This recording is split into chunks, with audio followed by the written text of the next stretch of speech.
A warmly good morning to all of you. I hope everybody is safe and healthy.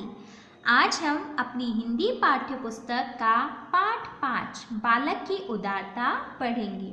तो आइए इस chapter को start करते हैं। हमारे देश का एक राज्य है उड़ीसा। इसी राज्य का एक बड़ा नगर है कटक। इस नगर के एक चौराहे पर एक बुढ़िया भिखारिन बैठती थी और सबसे भीख मांगती थी।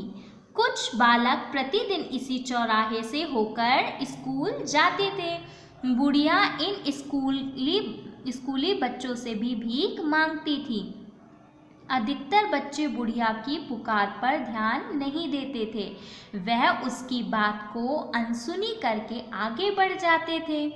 एक बालक को बुढ़िया पर दया आ गई। वह प्रतिदिन अपने खाने के डब्बे में से 2 रोटियां भिखारिन को देने लगा। बुढ़िया बालक को अनेक दुआएं और आशीर्वाद देती। बालक को अच्छा लगता। दिन बीतते गए। एक दिन स्कूल जाते हुए उस बालक ने देखा कि बुढ़िया अपने स्थान पर नहीं थी। बालक को समय पर स्कूल पहुंचने की जल्दी थी। उस दिन स्कूल में भी बालक का मन पढ़ाई में नहीं लगा। उसने खाना तो खाया परंतु भिखारिन के लिए 2 रोटी बचा ली। घर लौटते समय भी बालक को भिखारिन चौराहे पर नहीं मिली। बालक अपने घर आ गया। उसने खाने के डब्बे में से रोटियां निकाली और पुस्तकों की अलमारी में छिपा दी। बालक का मन नहीं माना। वह भिखारिन की खोज में फिर चौराहे पर पहुंच गया। काफी पूछताछ के बाद उसे पता लगा कि कल रात वह भिखारिन मर गई है। बालक उदास हो गया। उधर घर में माँ उसे खोजती हुई उसके कमरे में पहुंच गई। माँ ने देखा कि कुछ चींटियां कतार बांधे पुस्तकों में जा रही थीं। माँ को अचंभा हुआ कि पुस्तकों में चींटियां कैसे आईं। देखने पर पता चला कि वहाँ तो 2 रोटियां रखी थीं। तभी बालक भी अपने कमरे में आ गया। माँ गुस्से से बालक को डांटते हुए बोली, पुस्तकों में रोटियां क्यों रखी थी? देखते नहीं कितनी चींटियां आ गई हैं। बालक ने कहा, माँ, मैं अपने खाने में से प्रतिदिन 2 रोटियां एक भिखारिन को देता था।